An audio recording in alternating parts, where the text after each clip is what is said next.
प्यारे दोस्तों, सादर अभिवादन। मैं हूं महेश कुमार वैद्य और आप देख रहे हैं एनजेपी हरियाणा। दोस्तों, आज एक बड़ी खबर लेकर के आपके बीच पहुंच रहे हैं। आज 6 जून है। 2-3 दिन पहले सुप्रीम कोर्ट ने एक बड़ा फैसला दिया है मल्टी मॉडल लॉजिस्टिक हब के लिए अधिग्रहित की गई जमीन के बारे में। हम बात कर रहे हैं नांगल चौधरी में बनाए जा रहे नांगल चौधरी में निर्माणाधीन प्रस्तावित मल्टी मॉडल लॉजिस्टिक हब की।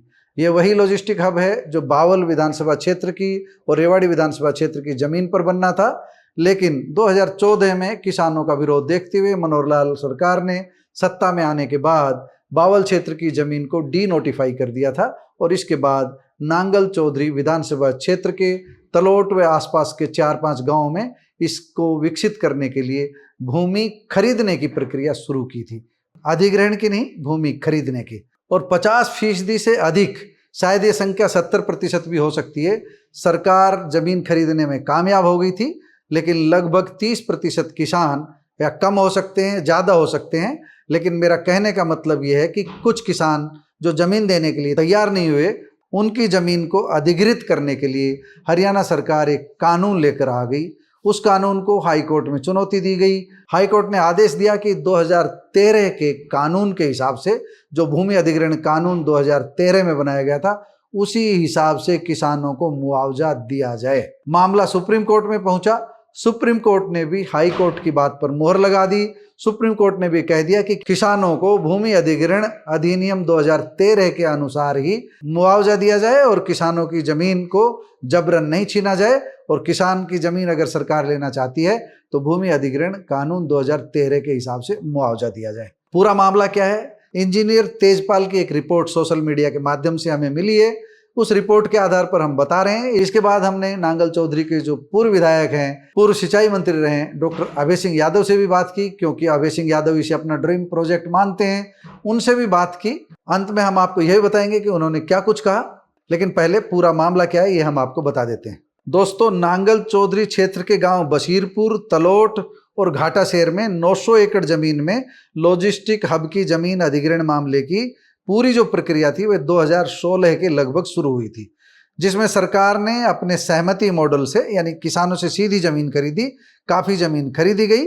हालांकि किसानों का कहना है कि भ्रम में रखकर उन्हें चला गया और 2013 के भूमि अधिग्रहण कानून को किसानों से छिपाकर जबरदस्ती और एक तथाकथित सहमति मॉडल से 30 लाख रुपए प्रति एकड़ रेट तय करके जमीन खरीद ली गई। और इसके पीछे भाजपा के तत्कालीन विधायक और पूर्व में सिंचाई राज्य मंत्री रहे डॉक्टर अभय सिंह यादव पर आरोप लग रहे हैं कि उन्होंने किसानों को बरगलाकर जमीन सरकार को दिलवा दी। हालांकि डॉक्टर अभय सिंह यादव ऐसा नहीं मानते और इसके पीछे राजनीतिक कारण मानते हैं। कई बार वे अपनी बात कह भी चुके हैं, लेकिन ये मामला राजनीति है या नहीं है। लेकिन सुप्रीम कोर्ट ने साफ साफ कह दिया कि 2013 के भूमि अधिग्रहण कानून के अनुसार किसानों की जमीन ली जा सकती है, अन्यथा नहीं।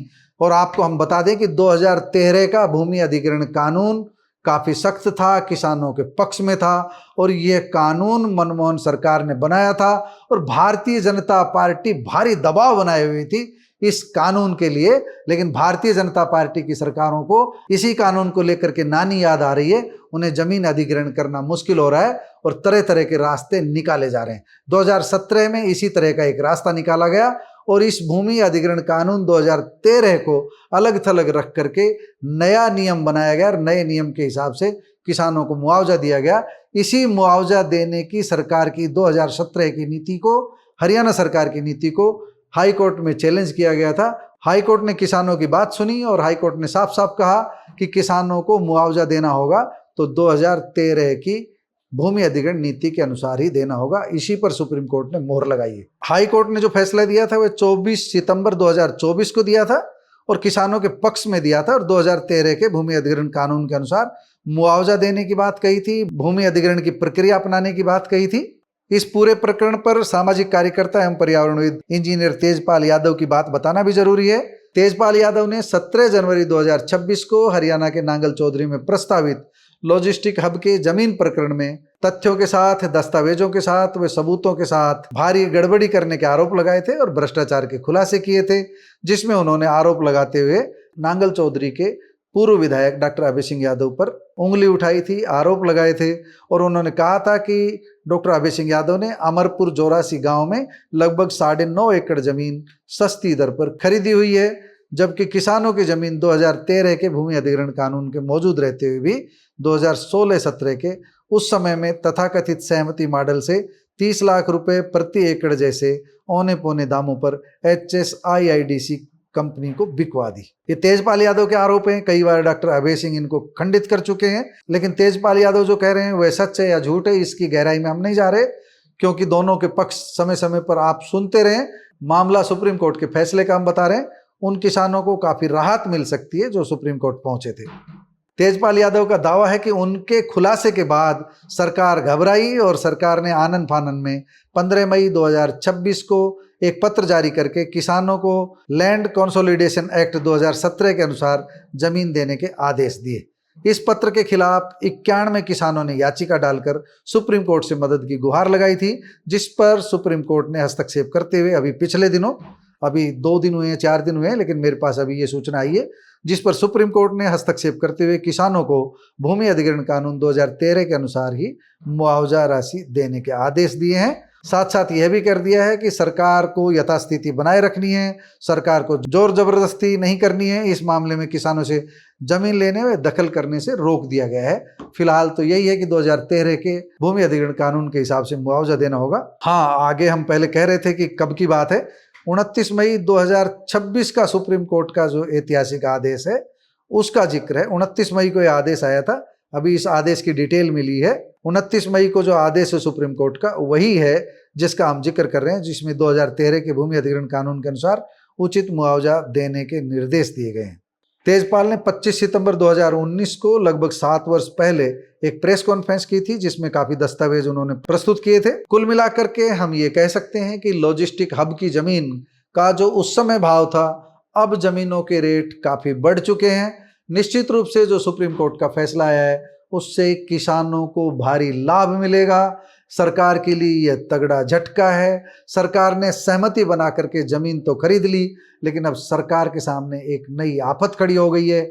ऐसी आशंका भी है कि अगर जो किसान सुप्रीम कोर्ट में गए थे उनको बढ़ा हुआ मुआवजा मिलता है 2013 के भूमि अधिग्रहण कानून के हिसाब से, तो जिन किसानों ने स्वेच्छा से अपनी जमीन बेची थी वह भी अदालत की शरण में जा सकते हैं। हालांकि अभी यह आशंका है, क्योंकि जिन किसानों की जमीन सरकार ने खरीदी थी वह 10 साल पुरानी बात है, काफ़ी समय हो गया है, तब बाद में ज़मीनों के रेट बढ़े हैं। हो सकता है उन किसानों ने बदले में और ज़मीन खरीद ली हो, हमें पूरी जानकारी नहीं है। हम सिर्फ इसलिए सुप्रीम कोर्ट की बात कर रहे हैं।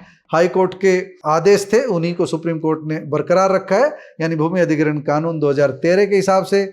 इस कानून के हिसाब से जब मुआवजा दिया जाएगा तो सरकार को अपना खजाना खाली करना पड़ेगा। मल्टी मॉडल लॉजिस्टिक हब तब जाकर के अस्तित्व में आएगा। पहले से ही काफ़ी वर्ष बीत चुके हैं। 2016 में प्रक्रिया शुरू हुई थी, आज 2026 चल रही है। 10 साल में मल्टी मॉडल लॉजिस्टिक हब अस्तित्व में नहीं आया है। दोस्तों, इस बारे में हमने डॉक्टर अभय सिंह यादव से बात की। डॉक्टर अभय सिंह यादव का कहना है कि वह सुप्रीम कोर्ट के फैसले का पूरी तरह अध्ययन कर रहे हैं। अगर किसानों को लाभ मिलता है तो उन्हें इसमें कहाँ दिक्कत है, लेकिन वह इस मामले में तथ्यों के साथ अपनी बात रखेंगे। 8 जून को मुख्यमंत्री का दौरा है नारनौल में, इसके बाद वह अपनी बात रखेंगे। तब तक सुप्रीम कोर्ट के फैसले पर वह कानूनी राय ले रहे हैं। मल्टी मॉडल लॉजिस्टिक हब बनेगा, जरूर बनेगा, और उनका ये कहना है किसानों को कभी भी अंधेरे में नहीं रखा गया। किसानों को भरोसे में लेकर के, उनका विश्वास जीत करके ही जमीन सरकार को दिलवाई गई थी और किसानों ने जमीन स्वेच्छा से दी थी। सुप्रीम कोर्ट में जो मामला पहुंचा है उसका क्या प्रभाव पड़ेगा, हाई कोर्ट ने किस आधार पर अपना फैसला दिया किसानों के पक्ष में, इस विषय में वे जल्दी ही अगले 1 सप्ताह के दौरान कभी भी प्रेस कॉन्फ्रेंस रखेंगे और अपनी पूरी बात कहेंगे। दोस्तों, आपको मल्टी मॉडल लॉजिस्टिक हब को लेकर के आए सुप्रीम कोर्ट के फैसले को लेकर क्या कहना है, कमेंट बॉक्स में अपनी राय जरूर दीजिएगा। नमस्कार, धन्यवाद।